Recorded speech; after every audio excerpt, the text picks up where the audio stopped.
오늘 말씀의 설교의 제목은 자녀의 자격이라는 설교의 제목으로 함께 말씀을 나누기 원합니다. 설교 제목이 뭐라고요?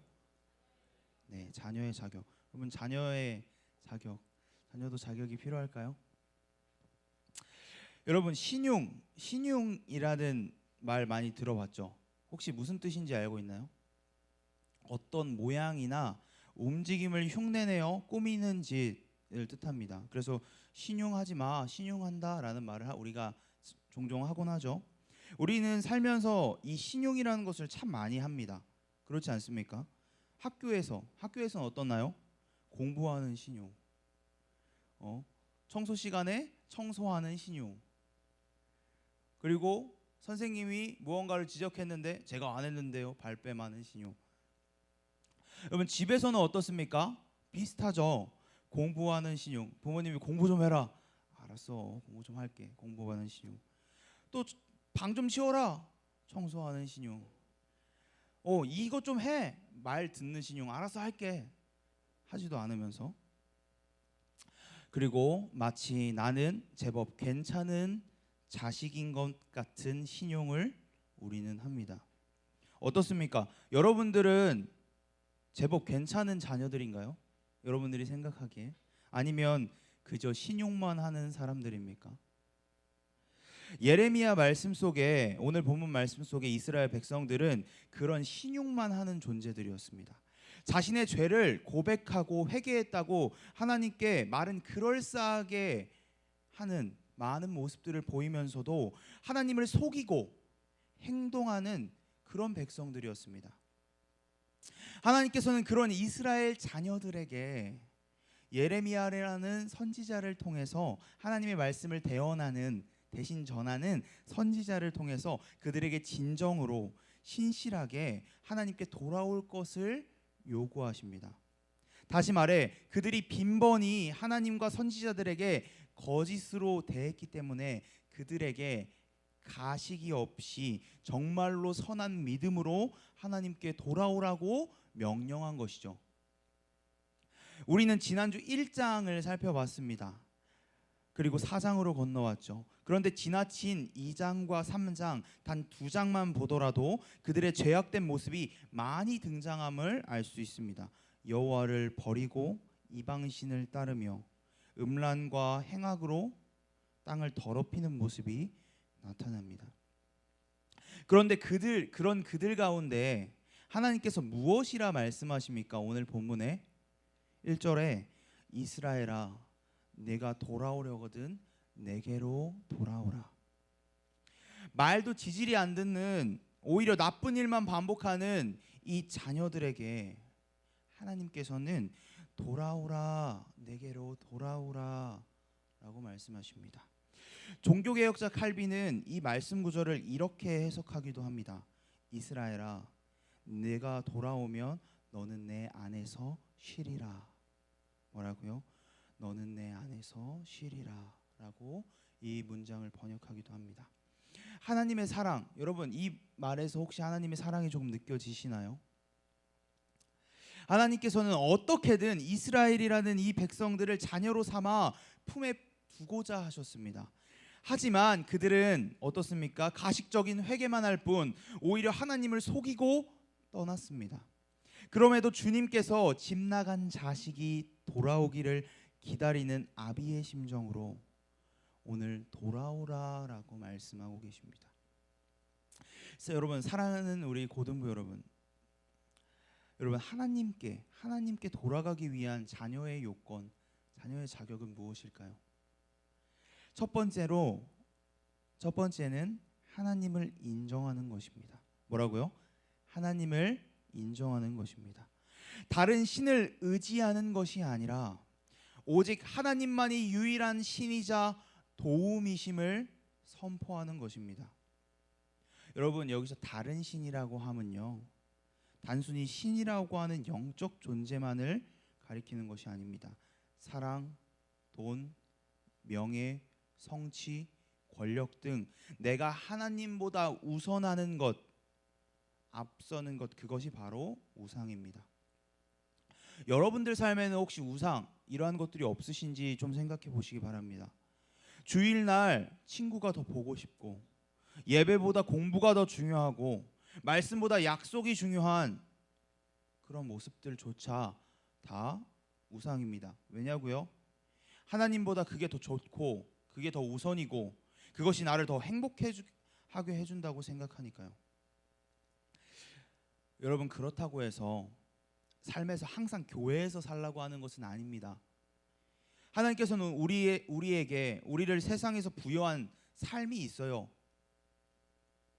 하지만 팀 켈러 목사님께서는 그에 져서 내가 만든 신이라는 책에서 이렇게 말씀하십니다. 내가 만든 우상을 하나님보다 우선하여 내 삶을 스스로 무너뜨리는 헛된 짓은 하지 말자. 뭐라고요? 내가 만든 우상을 하나님보다 우선하여 내 삶을 스스로 무너뜨리는 헛된 짓은 하지 말자 라고 얘기하십니다. 세상의 유혹, 달콤한 황금 신상을 섬기는 삶은 자신과 가족, 생계의 터전을 망쳐놓고 수치를 안깁니다. 그렇기에 하나님만이 풍성한 삶의 원천임을 인정하는 것이 바로 자녀의 첫 번째 요건입니다. 두 번째는 무엇일까요? 바로 공의를 행해야 합니다. 우리 같이 따라해 볼까요? 공의를 행해야 합니다. 거짓과 불의와 탐욕으로 행하던 모든 습관으로에서 벗어나 하나님의 의를 구해야 합니다. 술, 담배, 거짓말, 음행, 폭력, 비속어, 여러분들 너무나 많은 죄에서 벗어나야 합니다. 믿는다 말하면서, 나 교회 다닌다 말하면서 삶의 변화가 없는 회개는요, 하나님을 기만하는 것입니다.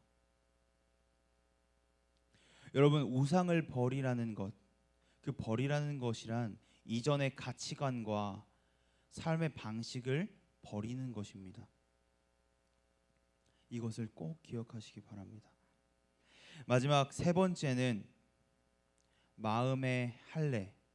4절에서 말하는 마음의 할례, 즉 마음을 새롭게 변화하는 것입니다. 여러분, 열매가 잘 자라기 위해서는 묵은 땅, 오래된 땅을 잘 갈고 그 땅 위에 있는 가시덤불을 제거해야 합니다. 우리의 마음도 마찬가지입니다. 완악한 마음, 더러운 욕망, 악한 마음을 뿌리 뽑아야 합니다. 가시덤불처럼요. 그리고 그래야만이 근본적이고 진정한 변화의 시작이 우리 안에서 일어납니다. 여러분, 마음의 변화 없이는, 결단 없이는 하나님 나라로의 회개는 있을 수 없습니다. 여러분들에게 질문 하나 하고 싶습니다. 여러분들의 꿈은 무엇입니까? 이 세상을 살아가는 여러분들의 꿈, 우리 한창 꿈 많이 꿀 때잖아요. 고등학생, 여러분들의 꿈은 무엇입니까? 혹시 생각해 본 적 있으세요? 이 시간에 짧은 영상을 하나 보여주려고 합니다. 보면서 한번 좀 곰곰이 생각해 봤으면 좋겠습니다. 우리 서로 한번 틀어줄래요?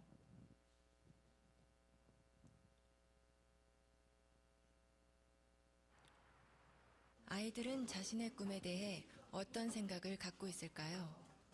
한 고등학교를 찾아가 청소년의 꿈을 스케치하다라는 주제로 의식조사 프로그램을 촬영하기로 했습니다. 안녕하세요. 수능 잘 봤어요? 다들 시선을 피하는데 오늘 얘기할 거에 대해서 조금 학생들이 생각하는 꿈은 과연 무엇일까요? 질문지를 갖고 왔어요. 죽기 전에 꼭 해보고 싶은 당신의 꿈은 무엇인가요? 이게 버킷리스트라고 하죠, 요즘에.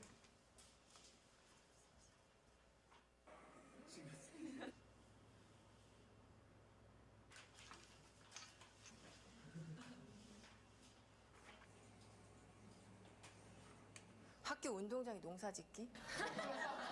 이런 것도 있네요. 여기서 우리는 두 번째 질문을 해보았습니다.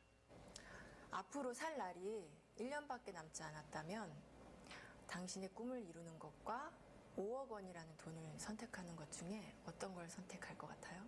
꿈이요. 제 이름을 세상에 알리고 죽는 게 의미 있다고 생각합니다. 꿈을 이뤄서 5억보다 더 많은 돈을 벌면 돼요. 나 1년밖에 안 남았는데 끝까지 해야죠. 롤스로이스 사고 싶어요. 제가 먹고 싶은 치킨 먹고 튀기면서 살 거예요. 꿈은 솔직히 5억보다 더 큰 가치가 있다고 생각해요. 잠시만요.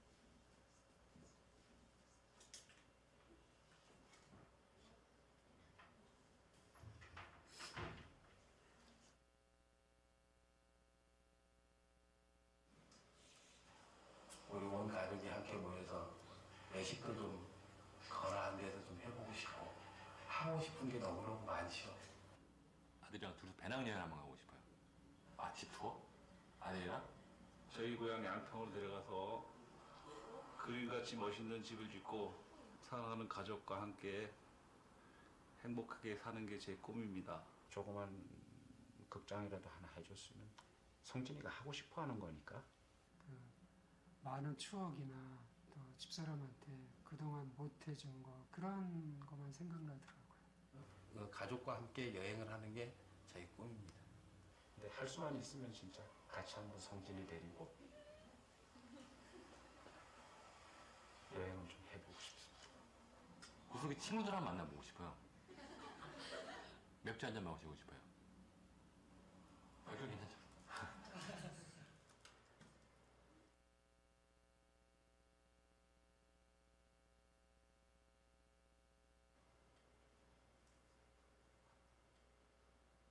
그러니까 제가 하고 싶은 걸 포기하고 5억을 선택하느냐? 지금 같으면 5억을 선택하겠습니다. 결론적으로 돈을 선택해서 주는 게 좋겠죠, 뭐나. 그건 당연히 5억은 가족을 위해서 선택하겠죠. 그 아버님이 좀 장병에 돌아가셨거든요. 이건 고통을 좀 많이 받, 금전적인 고통을 많이 받았어요, 식구들이. 제가 한번 아파 보니까 주변은 다 필요 없고 가족이 제일 중요하더라고요. 제가 앞으로 한번 일을 더 한다고 해서 현실적으로 5억을 벌어놓고 성진이한테 기여를 하고 간다는 보장이 있겠습니까? 5억을 선택하면 남겨진 가족들한테는 도움이 될 수 있으니까 저가 하고 싶은 일을 포기할 수 있죠. 그거를 대가로 한다면. 구체적인 얘기를 한다면 아들이 이제 뭐 자기가 생활하는데 뭐 사회생활하는데 기초자금이라도 뭐 될 수 있었으면 좋겠고. 저뿐만 아니라 모든 부모들이 똑같은 생각을 갖고 있을 것 같은데요. 그렇죠. 저는 아빠고 가장이니까. 아버지들의 꿈은 아이들의 꿈과는 조금 달랐습니다. 자신의 꿈보다 가족을 가장 먼저, 가장 많이 생각하는 가장이라는 이름의 아버지. 아빠 사랑해요. 그 곁에 항상 함께하겠습니다. 네, 사랑해요. 여기까지 보여주시면 감사하겠습니다. 잘 봤나요? 우리 사랑하는 고등부 여러분, 여러분들에게 다시 한번 묻겠습니다. 여러분들의 꿈은 무엇입니까? 혹시 아버지와 함께하고 싶은 꿈이 있으십니까? 영상 속에서처럼 자녀들은요, 아버지를 생각하지 않습니다. 자신의 꿈 속에서 누구만 생각하죠? 자신만 생각합니다. 우리가 그렇습니다. 이스라엘 백성들처럼 술, 담배, 음란, 유의와 같은 당장 나에게 주는 쾌락, 가치들만 생각합니다. 누구를 위해서요? 바로 나를 위해서. 그런데요, 아버지께서는 자신이 아닌 자녀들, 지금 이 순간에도 우리를 바라보시고 생각하시고 함께하고 계십니다. 영상 속 아버지들이 자녀를 위해 꿈을 포기한 것처럼, 아니 그것과는 비교도 안 될 사랑을 우리에게 보여주셨습니다. 어떻게요? 하나뿐인 외아들 예수 그리스도를 그가 우리를 위해 우리의 죄 때문에 십자가에 달려 돌아가셨습니다. 무엇을 포기하고요? 5억 원과 비교도 안 될 하늘 보좌를 포기하시고 이 땅에 오셨습니다.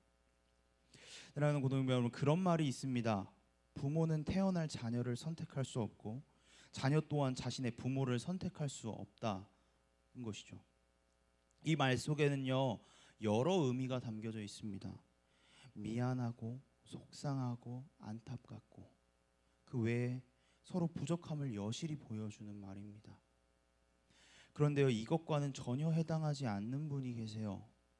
전혀 부족하지도 않는 분, 태초전부터 여러분들을 자녀로 선택하신 분, 너무나 사랑하셔서 오늘도 여러분들이 진정으로 자신을 만나기를, 나의 자녀가 되기를 고대하고 기다리는 분이 계십니다. 우리를 자녀 삼아주신 하나님께서는 말씀하고 계십니다. 이제는 너희가 나에게로 오라. 내 안에서 쉬어라. 구원은 전적으로 하나님의 선택에서 시작되지만 인간은 최선을 다해 구원을 이루어 나아가야 합니다. 성화의 과정이죠.